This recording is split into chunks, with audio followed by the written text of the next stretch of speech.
If you want to trade a traditional stock like Coca-Cola or Ford Motor Company, it's pretty simple. You go to your brokerage firm, type in the name of the stock, and boom, it will give you the option to buy or sell. Super easy.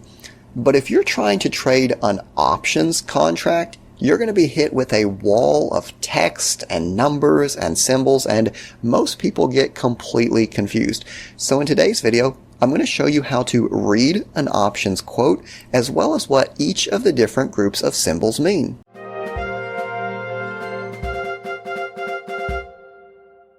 Hey everyone, and welcome back. I am the Part-Time Economist, and in today's video, I'm going to show you how to read an options quote. Now, this video is simply for education. It's not financial advice. I don't have an options master class that I'm trying to sell or anything like that. So again, please don't make any kind of investing decisions based off what I say here today. So let's jump right into it and show you how to read an options quote. I'm just using the example from Yahoo Finance, and we can see here that we have a ton of different options quotes, and these are all for the same underlying stock. Do you have any guesses what this stock might be? Well, if you look at all of these, they start with PG, and PG is the ticker symbol for Procter & Gamble Company. Now, you may have guessed that, you may not have, but the cool thing is that in the United States, options contracts are standardized by the Options Clearing Corporation. And what this means is that anytime we look at an option, we can read it the exact same way, regardless of the company, the expiration date. So the first letters that we see, regardless of the contract, are always going to be the name, or well, the ticker symbol actually, of the underlying security. So PG for Procter & Gamble, F for Ford Motor Company, T for AT&T, you get the picture. Now, the next group of digits that we have is 6 digits. In this example, you see 23, 10, 27. And take a guess what this might mean. Well, this is the date. Now, the cool thing about this is that the date, again, is always going to be standardized. So it's going to be the 2-digit year, so 2023. It's going to be the 2-digit month, so 10 for October, and the 2-digit day. In this example, the 27th. Now, if you're watching this video, you're probably saying, hold up a second.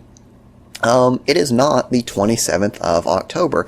At the time I'm recording this video, it's actually a few days before that. So why is the date of this options contract for the 27th? The cool thing about options is when we buy an option, we're not buying the underlying stock. We're essentially giving a premium. We're putting a down payment, if you will, to purchase the stock at a guaranteed price at some point in the future, or to be able to sell the stock at a guaranteed price at some point in the future.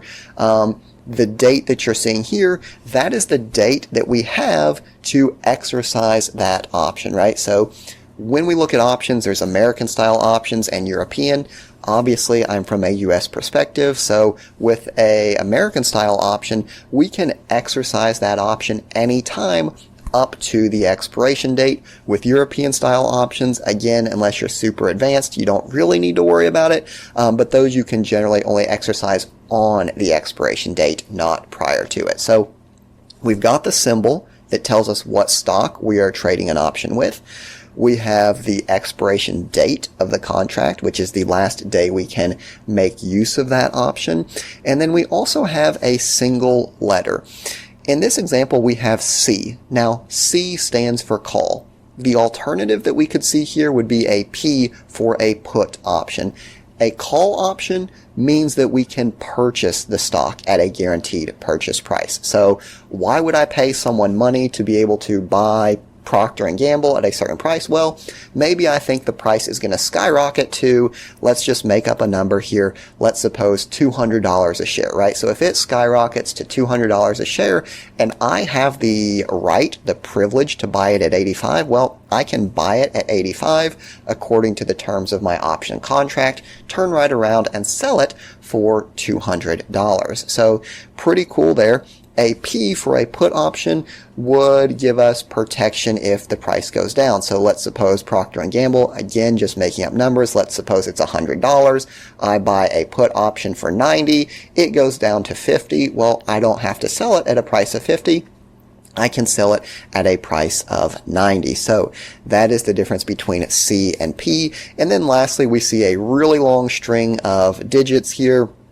And that is just the price, also known as the strike price. So this is the price that we are entitled to sell the stock at if it's a put option, or the price that we are entitled to purchase at if it is a buy option. Again, you'll see that there's a lot of digits here. The super secret trick to this is all you have to do is move the decimal 3 places to the right, and that is your price. So in this example, it's 000,85000. We're just going to move that 3 places, and boom. Our strike price in this example is $85. Now, it's important to notice that in addition to purchasing options contracts, you can also be the seller of the option contract. So if I'm purchasing a call option, I have the ability to buy a stock at a certain price. Someone else has to be willing to write that option, to be the seller, right? They have to say, hey, if you give me a small premium, by this date, I'll give you the privilege of buying the stock at this price. Now, the difference between purchasing options and writing options is pretty dramatic, so I don't want to get into writing options or anything like that in this video because it's a lot more advanced than purchasing options in my opinion. But if you're just looking at options, you're trying to get started, this at least gives you a good guide, some education. Again, not financial advice, but I think it's really cool to be able to look at these things, to interpret them, and see what they mean. So I do appreciate you watching the video. I hope you found it useful, and I'll see you next time.